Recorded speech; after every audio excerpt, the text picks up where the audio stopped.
I'm baffled by all this. I'm still blown away that I'm a parent. Never mind doing comedy. Never mind doing a fucking podcast. I walked around with her today. She looked like a cowgirl with a hat. I'm looking at her walking with 18 other kids in the middle. And every time she bumped into a kid, her hat fell off. She had to stop and pick up the fucking hat. She didn't give a fuck. She put the hat right back on her head. So I'm learning from her, I think, as much as she's learning from me. I'm learning about myself from her as much as fucking she's learning about me, I guess. So it's a pretty interesting part of my life, you know. I know you were nervous about having Mercy later, like being a little bit later, I guess, than you usually do. But it must be, and not even just with you, but it must be so cool for kids to have like parents who actually have like actual life experience. Because like there are kids my age who have 10-year-old kids, and that's great. But what if I had been teaching someone for the last 10 years? That would have been terrible. So, I'm having a really good time. You know, she's 3.5, and it's great. I'm happy for her. She goes to school 4 days a week. You know, she's got the fucking activities. But I think about the other side of that. I think about, like, I'm having a good time with her. I've never had this before in my life. You know, I've never had this calm, this, you know, a couple weeks ago, I had to, clear my schedule for her. And I got to tell you, I was angry for 18 seconds. And I understood. Where 10 years ago, I would have been angry for an hour. And then I would have came to terms that eventually she would have warmed my heart. This time, I was okay with it. For 18 seconds, I go, wow, damn, I can't do that. Fuck it. This is what it is, you know. I've accepted those little things, you know. I'm still ashamed of a lot of people that don't understand my situation. In what way don't they understand it? That I have a schedule. And I don't break it for nobody. Like, I have a schedule. I know what I want to do every week. And sorry, this is what I want to do. I have this type of time to fuck around. Tomorrow I got jiu-jitsu.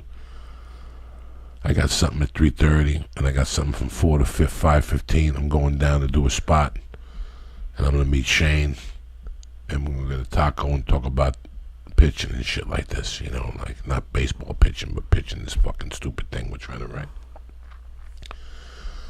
And that's what I want to do, you know. Wednesday, I listen. I ain't going to Hollywood Wednesday day. I don't give a fuck. I'm going to drill class. I'm going to jiu-jitsu, and I'm going to fucking whatever. Thursday, I might go to Hollywood in the daytime and take care of a few things. Thursday night, I got a spot at the store. Friday, I'm not going up over that fucking hill. Saturday, I haven't decided yet. I might babysit and let my wife go to a movie at night or something just to get her out of the house. She's been in the fucking house for the last 3 weekends. You know, that weekend I came in that I was supposed to watch the baby, and she was sick. So it didn't really count, She didn't get to do anything. She had been home for 6 fucking weeks. So maybe I was just thinking of maybe staying home one night this week, letting her go to the movies, go get coffee, whatever the fuck she wants to do. You have to give them a break, too. They can't just sit in that goddamn house, you know. No. Jesus Christ. I'm starting to lose my... That's the only thing that's bothering me right now in my life. My location situation. I don't know if this is where I want to stay yet. There's a lot of variables in my life, but I can't stand these fucking people. The joke is becoming a reality. Every day I hate one more person. They drive me crazy, man. And the good Lord knows I try. Now, do you think if you didn't have a kid, you maybe wouldn't care as much? You just stay out here because it's work? No, if I didn't have a kid right now, I don't know. But the thing is, everything still applies with me. Like, I still don't think I could do a winter in the East Coast. I think you could. I think after a couple weeks you get used to it. It's terrible, but it's not that bad. And trust me, I hate snow. But the only issue for you, I guess, would be the traveling, and that's a huge issue. So you need to get out every week. But for me, I don't think it'd be that much of an issue. Unless you just flew March till fucking October and told everybody to suck your dick, work locally 2 weeks a month. That's the other option. November you work in Jersey, December you work in New York, and January and February you work in Long Island and Boston. Yeah, you could do that. Work the Amtrak schedule. Yeah, that's the Amtrak tour. Yeah. And then March, start going back on planes and shit. So you could. That's a great plan, Lee. I never thought about it that way. Yeah, it could work. It's I'm nowhere near ever like having kids. Like that's not in my future right now.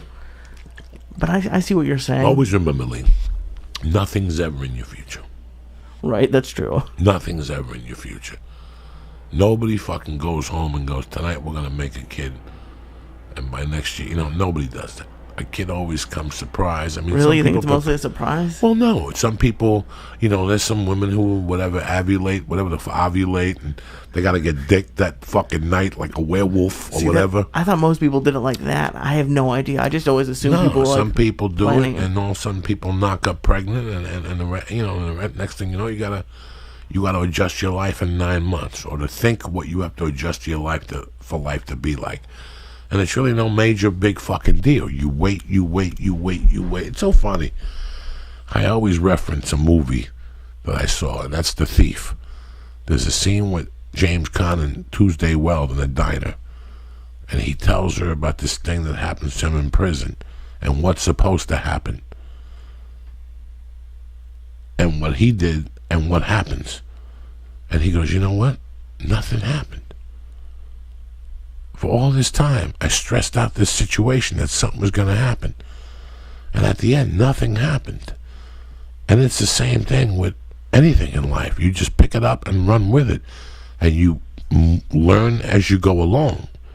But if you sit there and look at it from an outsider's eye and start reading books on it, you're going to get all caught up in bullshit. Oh, yeah. And that's what I didn't like. Like a lot. I think parenting comes down to a lot of common sense. I think a lot of shit comes down to a lot of common sense. There's things I see that I can't believe that I'm not smart and I'm the only person who sees that. Right. So you think you're not the smart one and you see it, so why don't these smart people see it? Why don't these fucking people who are walking around acting fucking smart with their little fucking hats and their little fucking dogs and shit, making believe like they know something about life. Why are they acting this way? The fact that they wanted to walk across that and Lee, at 6:30, it's busy by Hollywood High. Oh, yeah. Lee, it's fucking busy over there.